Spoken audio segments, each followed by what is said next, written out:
Maître Babou wal na ko nee na ngeen dem match bi commencé na 0-0 mu commencé match bi nii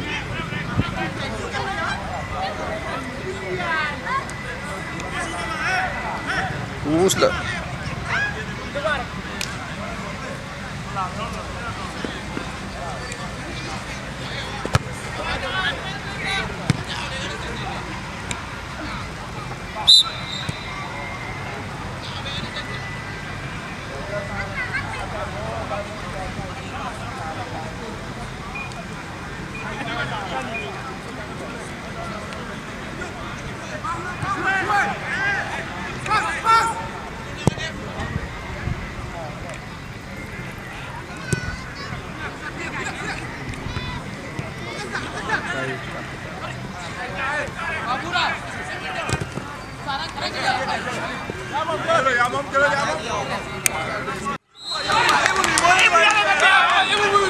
première occasion Ibou nana na ko ñe première occasion nana ni demé na sala ko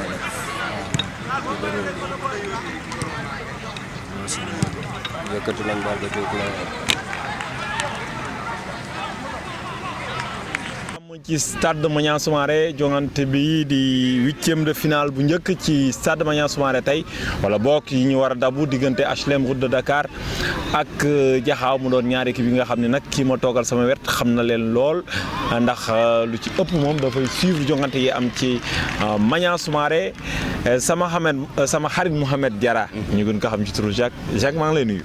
maa ngi lay nuyu Pape Ndo di nuyu say téléspectateurs yëpp di nuyu sa caméraman bi di la nuyu tam comme ni nga ko waxee rek tey ñu ngi ci 8e de finale Coupe Maire mu dig dox ci diggante Jaxaaw ak HLM Dakar mu nekk ñaar équipe yoo xam ne équipe yu mag la ñu d'abord donte sax joueurs yi ñu fi doon yaakaare année yi passé amu fi mais daal équipe yoo xam ne def nañ fi jaloore yoo xam ne lu mënta fay ci cadre sport c'est valable ci Jaxaaw c'est valable tamit ci HLM waaw fu mu nekk nii nag instant yi match bi war naa daw presque ay 10 minutes yoo xam ne waaye match bi moom Pape dina nekk match boo xam ne match bu neex a neex la match bu nar a neex la bu am engagement tamit dina am jeu ku nekk si kër daal instant yi na nga daw ñu Maniang Soumaré Pape.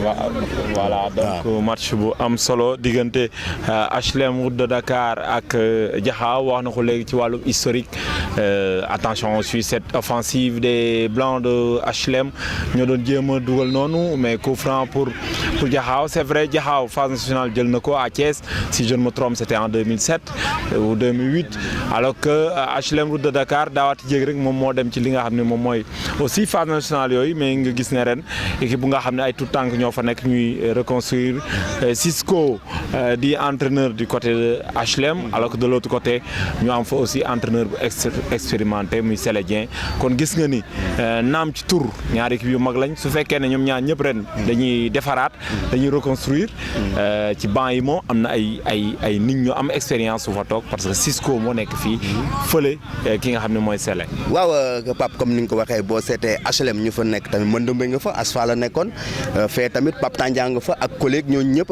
Koli Raay nekkoon na fa ñooñu ñëpp ñu ngi fa woon boo seetee man lu ma neex ci HLM ren dañoo indi benn touche boo xam ne nee nañ 100% HLM la te moo fi ne boo yu bëri ñi ngi ñëpp presque HLM lañu dëkk.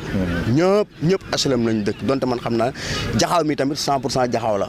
Jaxaaw 100% Jaxaaw boo seetee année yee passé daan nañ tase bu ñu mujjee tase yaakaar naa finalu zonal la woon.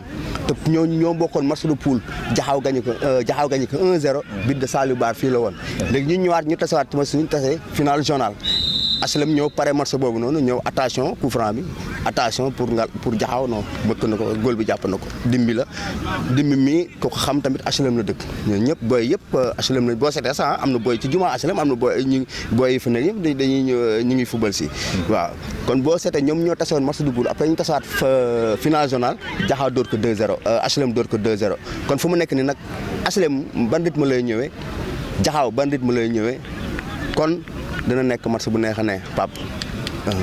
di fàttali ne Ngalam ak Bayal ñoom ñoo joué en deuxième heure. Ngalam mi nga xam ni depuis le début de la saison moom it équipe bu wane boppam la vraiment mu ngi scoré ambition yi xëy na ren du jouer rek demi-finale parce qu'on se rappelle daaw Ngalam ci demi-finale départementale la ko defar sans gagné gannaaw bañ defee manche aller bi fii ci Maniang Soumaré ci manche retour bi donc R100 mujjoon a gagné. On suit cette offensive des jaunes or de Diakhao. Ils vont essayer de centrer pour trouver quelqu'un dans l'axe, mais récupération des blancs des HLM pour fàttali ne en ce moment même de l'autre côté ci hippodrome Diaw Macodou Sampaate ak Waldaan ñoo fa la war a laale match bu njëkk bi ñaareelu waxtu bi diggante Defar R100 ak Diamaguène boobu jongante nag jongante bu particulière la parce que ñetti at a ngi nii Defar R100 ak Diamaguène di laale donc tey tamit dina doon match bu ñu xaar même su fekkee ne voilà triangle boobu moom c'est très bien fait malheureusement le joueur n'était pas sur ses bons appuis ci première période bi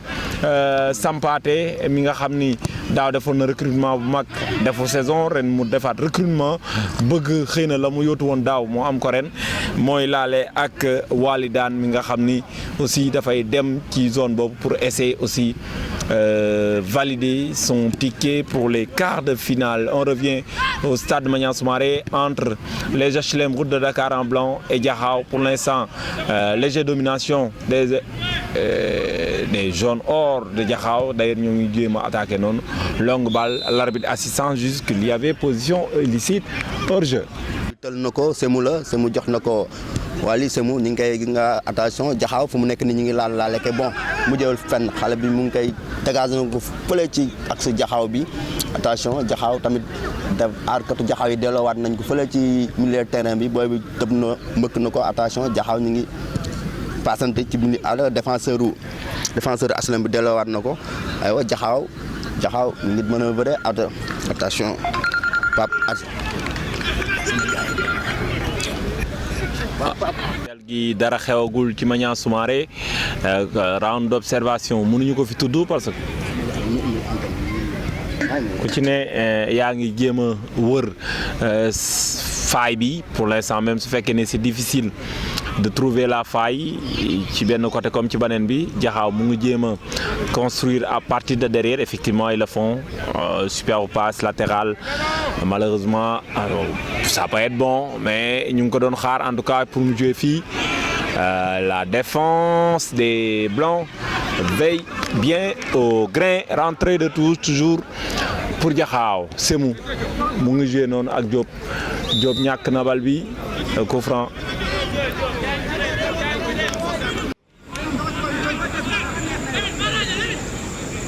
waaw tàllal nañ ko ils vont essayer de jouer dans l'axe ils vont contourner jouer nañ complètement à droite attention centre on cherche à trouver quelqu'un dans l'axe central mais Ndiaga récupère pour Semou encore Semou attention waa HLM en tout cas ci ndorteel bi ils sont bien en place Diakhao ils vont essayer de trouver dans l'axe c'est pas une bonne balle.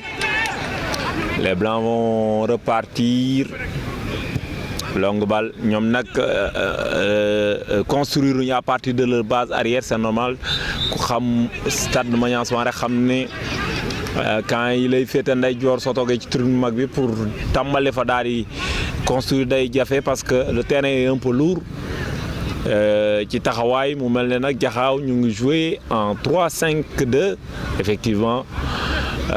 ci angle bi sax ñu ngi gis mu nekk en 5-3-2 voilà.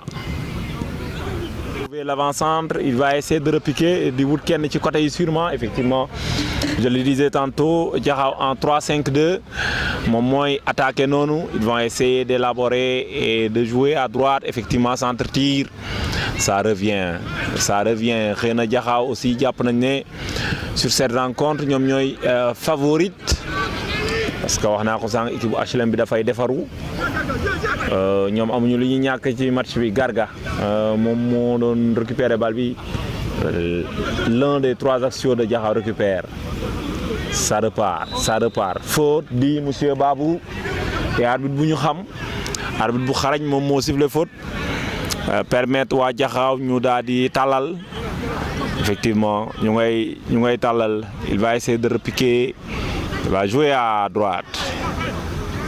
Den fàttali ne yéen a ngi seetaan Jaxaaw ak HLM ci Merveille Thiès ak ci le Thiessois TV.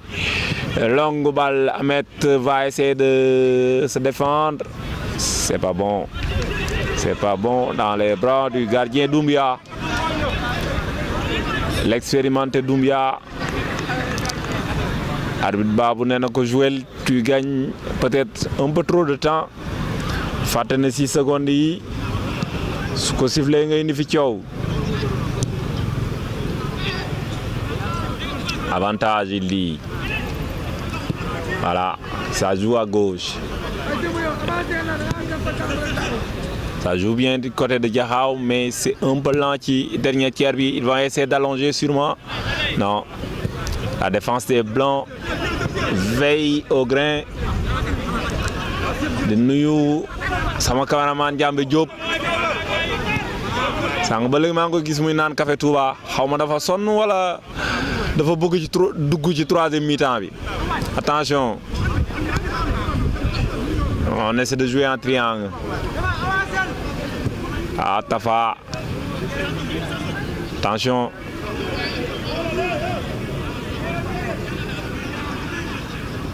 Centre tir dans la défense des Blancs. Attention, ça cafouille un peu.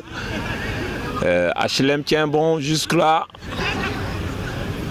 Ça va être difficile pour HLM. Ndax Jaxaaw a ngi buux waaye jusque-là aussi Jaxaaw amagul lu dangereux. Arbitre assistant 2 bi nee na y avait faute. Babou sifflé na ko. On cherche le une de mënatul ne moo tax génnaat nañu. Ils vont essayer de reconstruire. Perte de balle. Mohamed qui voulait chercher son attaquant. Mauvaise passe. Jaxaaw di fas yéene dellu si.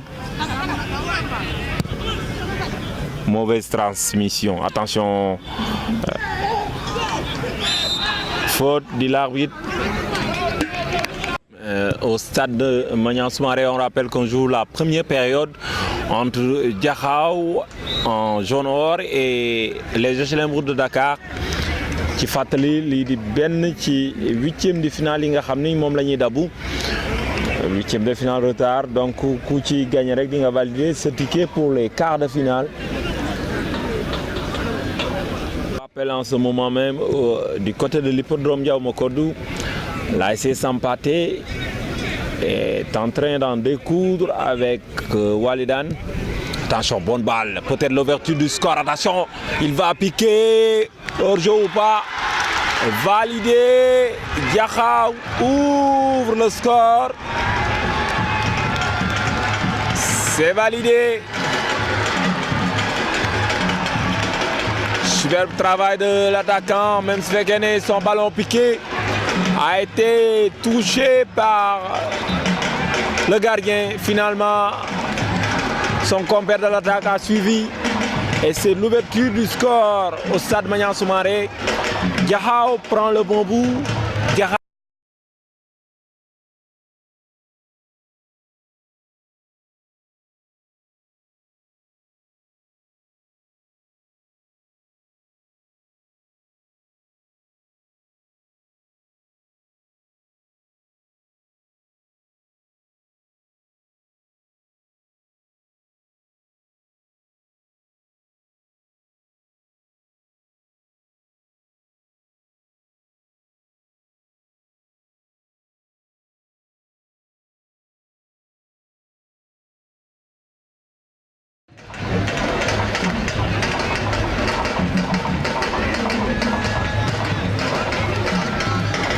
Donc HLM fi nekk nii foog ñu daal di. On va suivre égalisation. Ouais, c'est dedans. Ah ouais, ils ont répondu coup sur coup. Golasso. Ils ont répondu coup sur coup. Nee na leen taxaw leen. Ah dafay tekki kon. Dafay tekki Jaxaaw dafa dugal. Dans la foulée, L'attaquant a égalisé. Grano Toudou, buteur. Oh.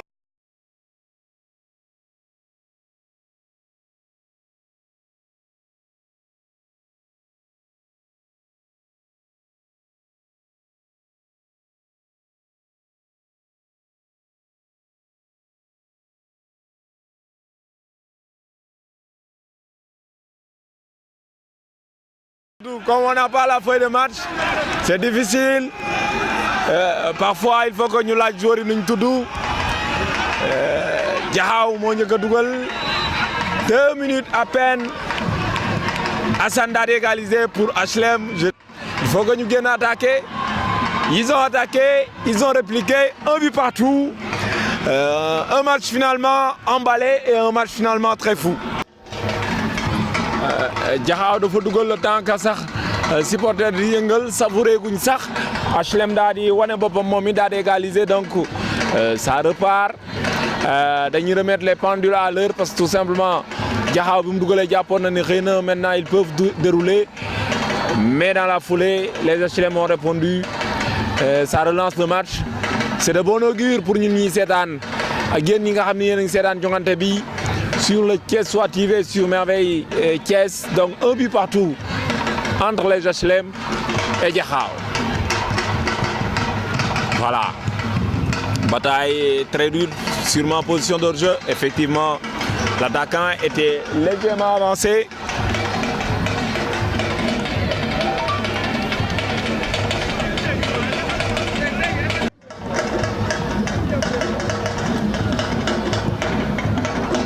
Dégagement du gardien de Diakhao, Mohamed Diop. Il cherche son attaquant. Hassan, c'est le buteur. Normalement, oui, il le trouve. Hassan. Moungi Diema conservé en bon pivot. C'est pas mal. Ah, les HLM, le but les a galvanisés. Ça réveille et ils osent beaucoup plus. Et ils n'ont rien à perdre, c'est vrai. Match coup bleu. Diakhao est favorite. Raison pour laquelle ils veulent se libérer, jouer le coup à fond. Dégagement. Balle bi atterrir à droite. Ils vont repartir les joueurs de Diakhao. Nous ngi jéem a combiner centre Goudou. On trouve l'attaquant encore en pivot. Ça revient. Sentir attention le souci. Doumbia goal expérimenté. Il y a le goal du Thiès FC en National 1. xëy na moo tax mu xam ne bal bi war a koo bàyyi mu bonde mu dem bloqué ko avant mu rebondir mu ngi noonu di def dégagement bu sori voilà c'est pas mal ça coup franc.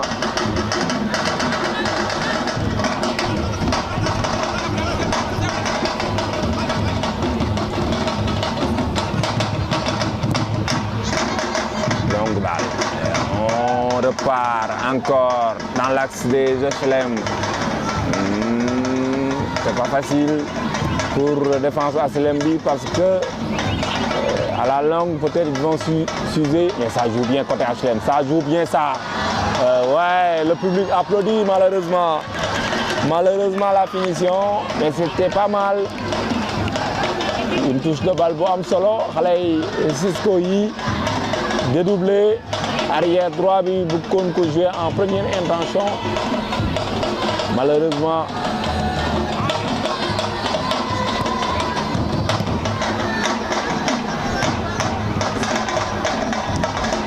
dégagement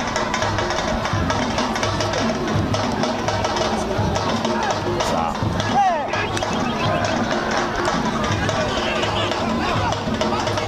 Diakhao 1 HLM 1 benn ci ñeenti huitième de finale yi des ñu xam ñan ñooy valider ñoom it seen i ticket pour les quarts de finale coupe du maire bi fàttali ne daaw R100 moo ko jëloon donc est-ce que R100 va garder le trophée ou tout simplement naam ku ko wutu lool la ñuy xool corner tiré de la gauche vers la droite rentrant dégagé par Diop mu dellu si na Ils vont essayer de combiner à droite, rentrée de touche. Attention, centre-tir, balle dégagée.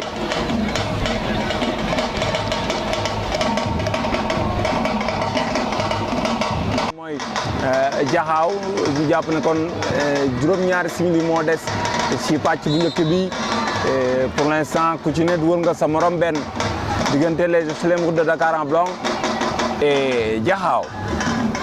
minute de jeu diggante HLM de Route de Dakar ak Jaxaaw ñu jàpp ne kenn ku ne dugal nga sa morom jamono ji benn bal arbitre bi Babou nee na défenseur HLM da nga ko xëcc donc moo tax c'est un coup franc pour Jaxaaw, une occasion pour les jaunes hors de repartir ci fàttali donc jongante bi di benn ci huitième de finale yi nga xam ni moom la ñu war a yeggalee pour xam ñen ñooy dem ca quart de finale yi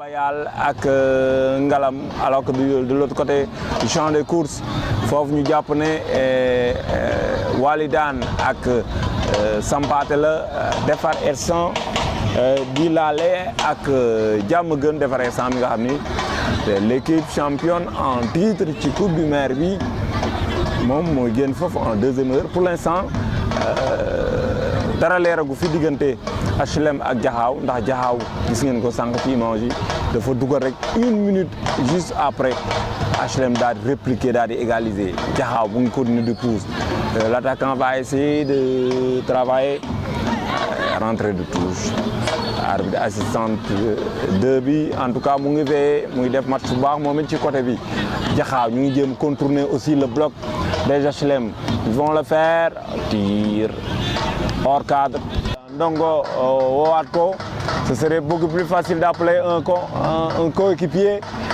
mu woo l'arbitre bi waa Jaxaaw ñu ngay jéem a repartir ils vont être stoppés effectivement. Attention à la sortie de balle, c'est trop risqué, foofu zone boobu longue balle de 2 attention voilà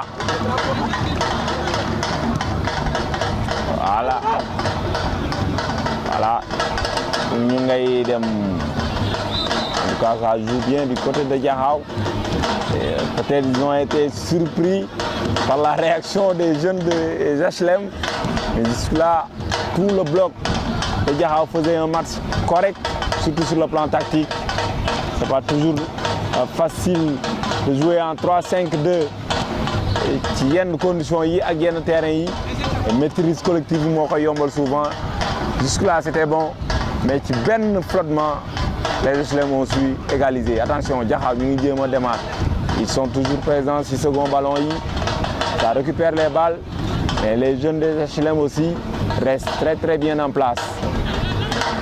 Jaxaaw ñu ngi démarrer attention balle récupérée par la défense des HLM au même moment l'arbitre siffle la fin de la première période amul sax temps additionnel c'est 45 piles un but partout entre HLM et Jaxaaw.